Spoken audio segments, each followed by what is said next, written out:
Let's start with this song.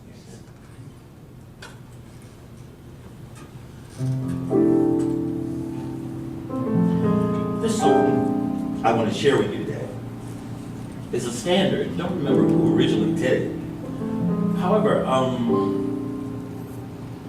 it takes on a whole new meaning for me. When I came here to Florida, I was looking for some place to listen to some live jazz music again. And I went to the Botanical Gardens, and somehow or another someone heard my voice and they said, well, can you sing? I said, sure, I'll sing. And when I sang the song, see, the reason I came to Florida is because of this luscious, delicious environment in which we live. Every time I step outside the door, I feel as though I'm standing in a photograph, so I just strike a pose. So it keeps me present in the moment, because oftentimes we're running so far into the future and we're so concerned about carrying our past with us, and we're seldom right here. And so when I sing this song, it's called On a Clear Day. I want you to process the idea, because I'm talking about a clearness of consciousness. Because, and to see and feel our connection to all that is. How about that? On a clear day, rise and look around you, and you'll see who you are. On a clear day, how it will astound you that the glow of your being outshines every star. You feel part of every mountain, sea and shore. You can hear far and near a world you never ever heard before. On a clear day, on a clear day, you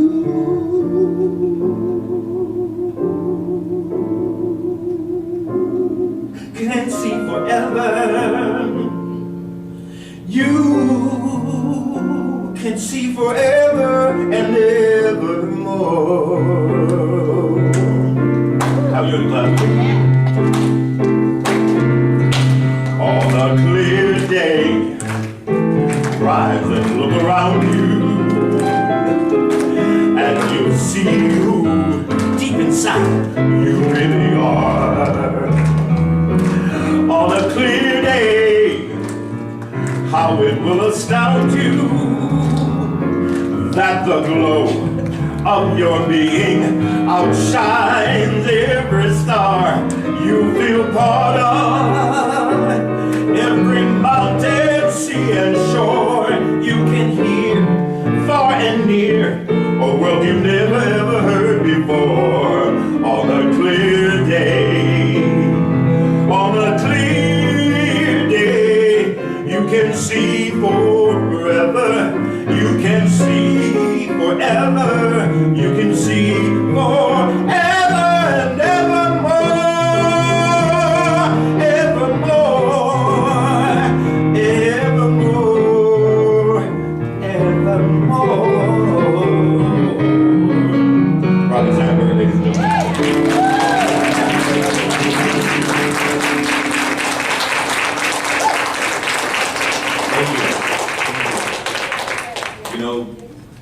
This universe in which we live, this God idea that is, we are all a part of, and that we are all expressing, is so phenomenal. I had an interesting opportunity this morning as we were preparing to leave. My son called from Miami, and he had my grandson, Gianni, and they were just talking, and he was talking about the kid, and I said, you know, I think I'm going to kind of talk about this morning. The idea that as children, you know, he just moved into a new place, and he says, Dad, I don't tell him no a lot. You know, I child-proofed mostly everything, but I try not to tell him no. And I'm saying, son, that's a great idea, because as children, the first thing that we learn, one of the first words we know is no. Don't touch that. And I think that, you know, when we decided to come to this is just Anthony's theory, okay? So let me clear that for you. But and when we decided to come here, we decided to come to this planet, we decided to manifest this body, we got in this human passenger train, right? And so we're riding in the room, and we just kind of kick back, you know, chilling. And we could think of what we wanted, and we placed an order, and Dad had to run out and go get pickles and ice cream, right? So we were telepathically sending the message to Mom that we were hungry or what it was that we desired. And so they went out and got this stuff, right? And then we just had it going on. I mean, we could just think whatever we want. We felt what Mom felt. We were seeing this environment through the filters of Mom. And so we're feeling very empowered because we're still connected. It's just like last week when I shared this idea of our solar plex, our connection right here where our belly button is, and this space that we carry right here, that this is our solar plex and this is our God connection, this is our source connection. And I thought about the idea that we get here, we come out, we pop out of these white sheets, under these bright lights, cold room, people are looking at us, gawking at us, smiling, poking and prodding, and we're like, what the heck is going on here? So suddenly, we find out that Mom is not getting the message anymore. You know, I'm sending this message, we're not connected, she's not getting the message. Mom, I'm hungry, so I have to develop a cry for hunger, right? So, where is hunger? Where is maybe when I'm wet. And when I'm poopy, you see. So we're learning this new method of communication. And in this process, when we're attempting to make this new communication and cohabitate with everyone else, we somehow forget who we are. And who we are, what we are, is the essence of God itself that is forgotten who it is. And then we learn, we start walking. We crawl up, and we find our space, and we're kind of, navigating how to work these legs, because we hadn't had to do this before. Everything that we wanted, we just thought about it, and it popped. Anything we wanted, we could think about it, and it happened. And now suddenly, on this plane of existence, we're having to work with balance, gravity, vibrations, you see. And so now, we're trying to navigate, so we find our way, and we're seeing this wonderful environment that we live in, and there's something on the table that Mom adores, and it looks so exciting, and I want to go touch it, and and I look at Mom, and no! And then I go, and I see something else, and no! Well, what can I touch? What can I do? So we work hard and we struggle, and in this process of learning to cohabitate, in this process of trying to communicate, we forgot our connection to our source. There was a movie out called Baby Genius. I don't know if anyone saw that. Did anyone see it? Well, Baby Genius said that when a child reaches toddler position or gets to the point where they can talk our language, that they've lost the connection. Generally, they're communicating with one another. In fact, I saw my grandkids. I have 2 grandboys in California. And the first time they saw each other, they walked up to each other. One older, and the other one just couldn't talk yet. The other one, he's barely talking. He walked up, and they just touched each other's faces.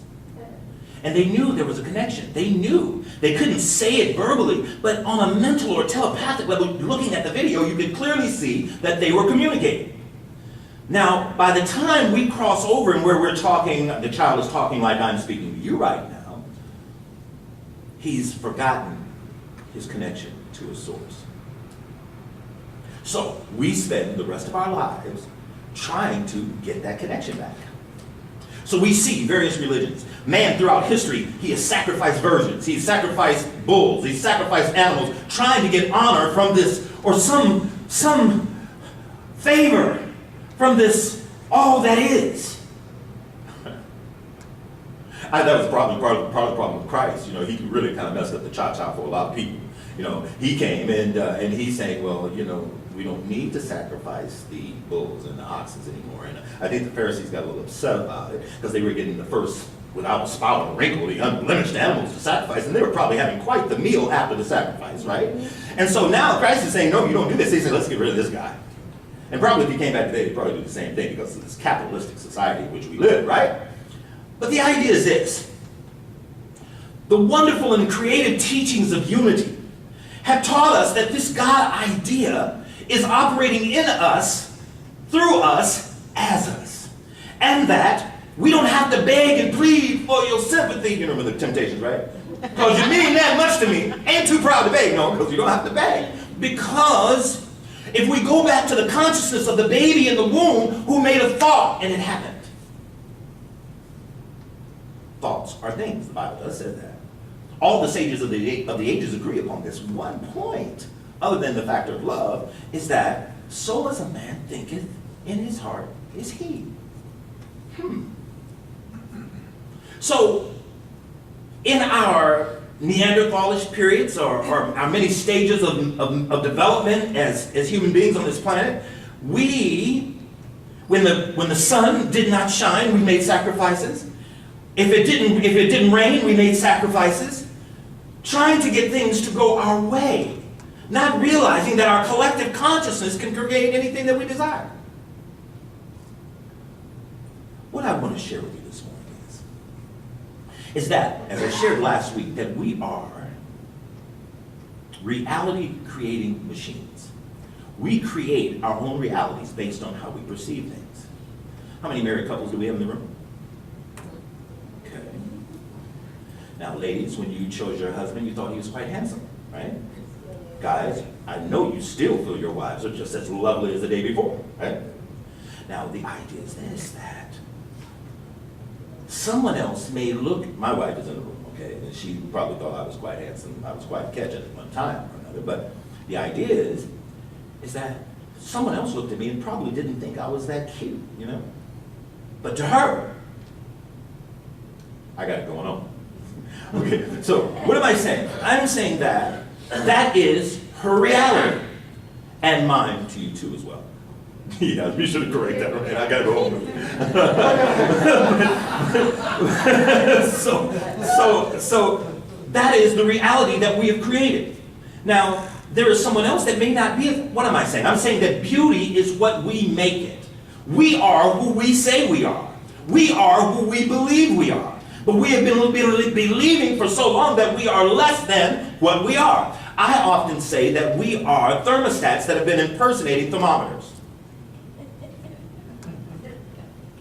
A thermometer, what it does, it fluctuates with the environment. When it gets hot, it goes up. When it gets cool, it goes down. A thermostat regulates its environment. When it gets too hot, it turns on the cool. It turns on the cool. When it gets too cool, it turns on the heat. It regulates its environment. We are very much like the fish in the sea who doesn't know he's in water. The birds flying through the air that don't know that they're flying through air. We are moving and having our being in liquid, pliable substance, which is the energy and divine energy of God. That is here being responsive to us. Life is not happening to us, it is responding to us. You don't get what you want in life, you get what you expect.